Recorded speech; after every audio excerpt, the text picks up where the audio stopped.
Hi everyone. GS के 75 days hard challenge के 10th day में आपका हार्दिक स्वागत है। आज फिर से हम लौट आए हैं हमारे सब्जेक्ट इकोनॉमिक्स की तरफ। और मैंने पिछली बार भी बताया था कि जो इकोनॉमिक्स है वो सभी सब्जेक्ट्स के मुकाबले थोड़ा सा सबको टिपिकल लगता है। जो कोई इकोनॉमिक्स बैकग्राउंड से है तो उनके लिए अलग बात है, बट जनरली बच्चों को ऐसा फील होता है। तो यू डोंट वरी, मैं आपको क्वेश्चंस की फॉर्म में बहुत सारी चीज़ें बताऊंगा और आपको समझाने की कोशिश करूंगा ताकि आपके लिए चीज़ें आसान हो जाए। So let's start today's quiz.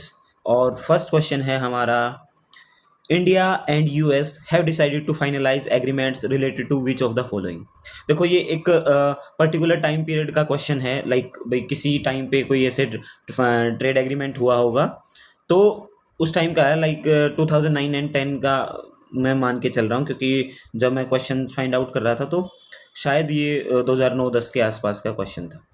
तो उस दौरान इसके जैसे ऑप्शंस हैं like trade and investment, intellectual property, traditional knowledge, all of the above. तो इसका आंसर है ऑल ऑफ द अबव। तो सभी के रिगार्डिंग उनके बीच में समझौता हुआ था। ठीक है, ये चलो टाइम रिलेटेड था, बट जो फिक्स्ड क्वेश्चंस हमारे स्टैटिक इकोनॉमिक्स के वो अब शुरू होते हैं। The exchange of commodities between two countries is referred as balance of trade, bilateral trade, volume of trade, multilateral trade। तो जब हमने जो इकोनॉमिक्स की लास्ट क्लास की थी तो उसमें हमने मल्टीलेटरल ट्रेड और बायलेटरल ट्रेड के बारे में थोड़ा सा जाना था। तो मुझे लगता है कि आपको इसका आंसर पता होगा। और जब टू कंट्रीज की बात है तो जहाँ पे भी बाई दिखे तो आपका आंसर वही हो जाता है ना, बायलेटरल ट्रेड, की भी दो देशों के बीच में द्विपक्षीय व्यापार। मल्टीलेटरल ट्रेड भाई एक कंट्री जो बहुत सारे कंट्रीज के साथ मतलब एक्सचेंज ऑफ कमोडिटीज कर रहा है, ट्रेड कर रहा है, तो उसको मल्टीलेटरल ट्रेड बोलते हैं। बैलेंस ऑफ ट्रेड क्या होता है कि भी किसी भी कंट्री का भाई एक्सपोर्ट और इंपोर्ट का डिफरेंस, भाई कितना एक्सपोर्ट हो रहा है कितना इंपोर्ट हो रहा है। जनरली हर एक कंट्री आपका जो बैलेंस ऑफ ट्रेड है वो पॉजिटिव में चाहती है, लाइक भी एक्सपोर्ट ज़्यादा हो इंपोर्ट कम हो। ठीक है, ये बैलेंस ऑफ ट्रेड है आपका। A want becomes a demand only when it is backed by the, भाई कोई इच्छा, वॉन्ट का यहाँ पे मतलब क्या है, इच्छा, केवल तभी मांग बनती है जब उसे किसका समर्थन प्राप्त हो, ability to purchase, necessity to buy, desire to buy, ये यूटिलिटी ऑफ द प्रोडक्ट। अब देखो भाई, आपने किसी चीज की इच्छा जताई, मतलब आप जैसे हम बहुत सारे लोग हैं जिनको किसी चीज की इच्छा है, अब हम उसको सोचते ही रहें, ठीक है, वो इच्छा ही रहेगी। वो डिमांड कब बन सकती है, डिमांड तभी बनेगी जब आपके हाथ में पैसा होगा, जब आप उसको खरीद पाओगे। अदरवाइज तो वो भले ही मार्केट में वो चीज़ रह ही जाए और हम इच्छा करते रहें, तो उसके बीच में कोई भी आपका रिलेशन नहीं बनेगा। रिलेशन तभी बनेगा जब आपके हाथ में पैसा होगा और आप उसको खरीदने जा सकोगे, तो आपकी इच्छा डिमांड में कन्वर्ट हो जाएगी। तो इसका आंसर होगा ability to purchase. Next question है, the term micro economics and macro economics were coined by. भाई माइक्रो इकोनॉमिक्स और मैक्रो इकोनॉमिक्स आपको पता ही है, दो मेन जो पार्टीशन है आपके इकोनॉमिक्स के।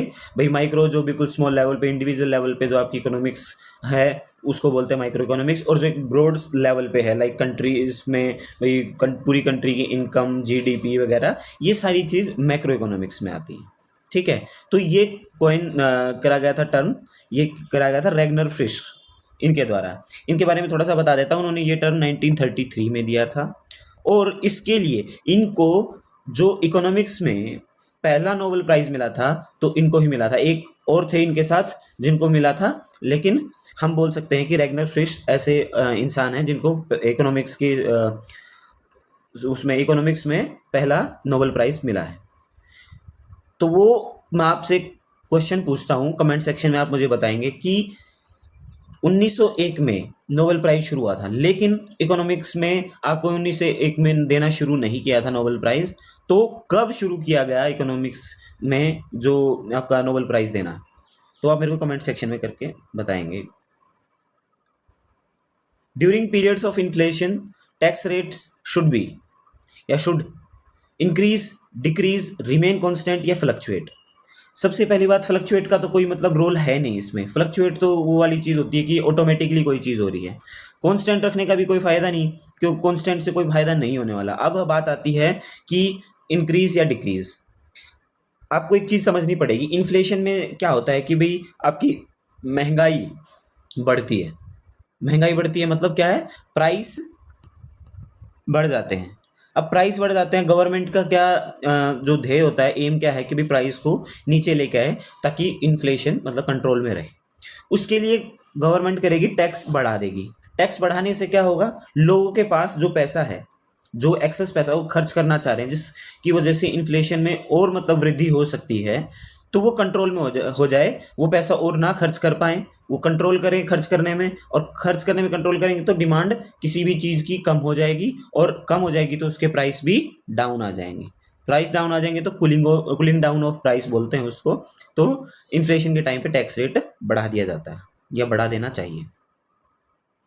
Which is the biggest tax paying sector in India? वैसे जो जीडीपी का, अगर आप जीडीपी में रोल देखेंगे किसी सेक्टर का, तो प्राइमरी सेक्टर का सबसे कम है, फिर आता है सेकेंडरी सेक्टर, और टर्शियरी सेक्टर का सबसे ज्यादा आपका जीडीपी ग्रोथ में रोल है।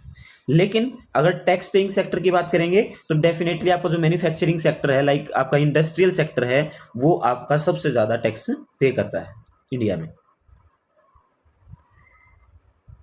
Economics is what it ought to be, this statement refers to. Actually ये बहुत ही डिप्लोमेटिक और अजीब सा स्टेटमेंट है जो कि जनरली समझ में नहीं आता, लेकिन हमें जब क्वेश्चन आया है तो डेफिनेटली वो अटेम्प्ट करना पड़ेगा। तो fiscal economics, monetary economics, positive economics, normative economics. तो जो अगर स्टेटमेंट को आप थोड़ा सा भी ध्यान से पढ़ोगे तो आपको समझ में आएगा कि इसका फिस्कल और मॉनेटरी इकोनॉमिक्स से कोई भी लेना देना नहीं। Economics is what it ought to be, अर्थशास्त्र वह है जो इसे होना चाहिए। तो अब हम देख रहे हैं सकारात्मक इकोनॉमिक्स की बात हो रही है, आदर्शात्मक अर्थशास्त्र की बात हो रही है। ये ought टू बी, शायद आपने इंग्लिश पढ़ी होगी, मॉडल्स पढ़े होंगे उसमें, तो ये आपको एक मतलब जैसे one ought to love his country, तो वो बताता है, एक आदर्शात्मक बात है कि भाई आपको अपने देश से प्यार करना चाहिए। तो ये नॉर्मेटिव इकोनॉमिक्स इसका आंसर आएगा। ठीक है, कि भाई कोई भी जो एथिकल वैल्यूज हैं आपकी, या एथिकल जजमेंट्स हैं आपकी इकोनॉमिक्स में, वो अप्लाई होनी चाहिए। लाइक भाई लोगों को फ्री हेल्थ केयर मिलना चाहिए, फ्री एजुकेशन मिलना चाहिए। इकोनॉमिक्स का रियल मीनिंग यही है। तो इसलिए इसका आंसर आएगा normative economics. The excess of price a person is to pay rather than forego the consumption of the commodity is called price, profit, producer surplus, consumer surplus। तो भाई कोई भी इंसान, हम मान लो मैं कंज्यूमर हूं और आप एक प्रोड्यूसर बोल लो, या फिर आप एक दुकानदार हो, मैं 100 रुपये पे कर सकता हूँ, या ठीक है देने को तैयार हूं मैं एक तरीके से, कि भाई मैं या मैं उसको खरीदूं नहीं, मैं सोच रहा हूँ कि भाई मैं तो ये चीज़ लेनी है, मैं तो 100 रुपये पे कर सकता हूँ। तो इसमें क्या हुआ कि प्रोड्यूसर का सरप्लस है। प्रोड्यूसर की कोई भी चीज़ मान लो 40 रुपए की है और वो 100 रुपये का करके बेच रहा है, और मैं 100 रुपये पे करने के लिए तैयार हूँ कि भाई मैं खरीदूं ही नहीं, उसकी बजाय मैं 100 रुपये पे करने को तैयार हूँ। तो ये प्रोड्यूसर का सरप्लस है कितना, 60 रुपीज। तो इसका आंसर क्या होगा, producers surplus. When there is an official change in the exchange rate of domestic currency, then it is called appreciation, depreciation, revaluation, deflation। देखो इन्फ्लेशन पता होता है कि भाई महंगाई बढ़ती है, उसका उल्टा है डिफ्लेशन। उस अच्छा, एप्रिसिएशन डेप्रिसिएशन क्या होता है, जब फ्लोटिंग एक्सचेंज रेट होती है, जैसे मैंने पिछली क्लास में बात करी थी, आप पिछली क्लास देख लीजिए इकोनॉमिक्स की, तो उसमें आपको समझ में आ जाएगा फ्लोटिंग एक्सचेंज रेट क्या होता है। तो उसमें आपका जब वैल्यू बढ़ती है तो उसको एप्रिसिएशन बोलते हैं, और जब वैल्यू घटती है तो उसको डेप्रिसिएशन बोलते हैं। लेकिन जब आपका फिक्स्ड रेट होता है, एक्चुअली यहाँ पे डोमेस्टिक करेंसी की बात करी गई है, तो जो उसका उसमें फिक्स्ड रेट होता है, गवर्नमेंट या फिर आपका जो सेंट्रल बैंक है वो इस चीज़ को अप्लाई करता है, तो उस केस में आपका रिवैल्यूएशन होता है। जब आपकी प्राइस मतलब ये वैल्यू इंक्रीज होती है, डोमेस्टिक करेंसी की वैल्यू इंक्रीज होती है तो रिवैल्यूएशन होता है। और जब वैल्यू डिक्रीज करती है तो उसको बोलते हैं डिवैल्यूएशन।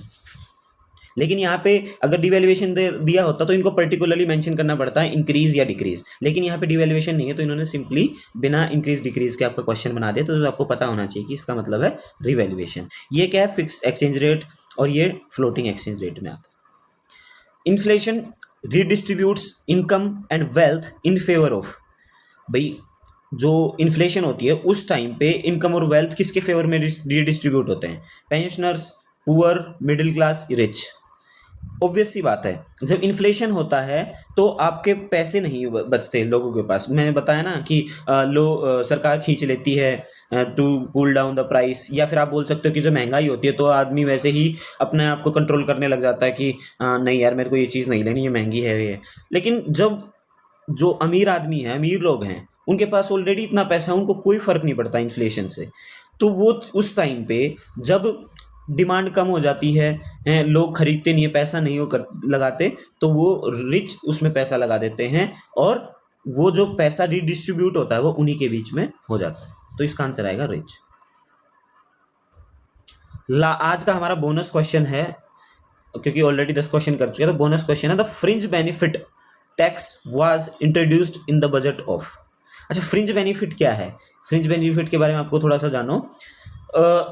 जैसे कोई एक एम्प्लॉयर है, वो अपने एम्प्लॉयज़ को कोई एक्स्ट्रा जैसे फैसिलिटीज़ देता है, एक्स्ट्रा पर्क्स दे रहा है, उनको एक्स्ट्रा मान लो किसी चीज़ के लिए पैसा दे रहा है, तो उसके ऊपर भी गवर्नमेंट ने टैक्स लगा दिया था कि आप अपने एम्प्लॉयज़ को ये एक्स्ट्रा मनी दे रहे हो, इंसेंटिव दे रहे हो, या किसी भी फॉर्म में आप दे रहे हो, आप सैलरी से अलावा, तो उसके ऊपर भी आपको टैक्स देना पड़ेगा।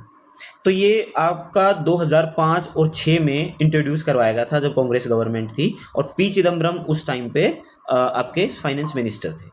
ठीक है, तो ये चीज़ थोड़ा पुरानी है, लेकिन आपको ये चीज़ पता होना चाहिए फ्रिंज बेनिफिट टैक्स क्या होता है।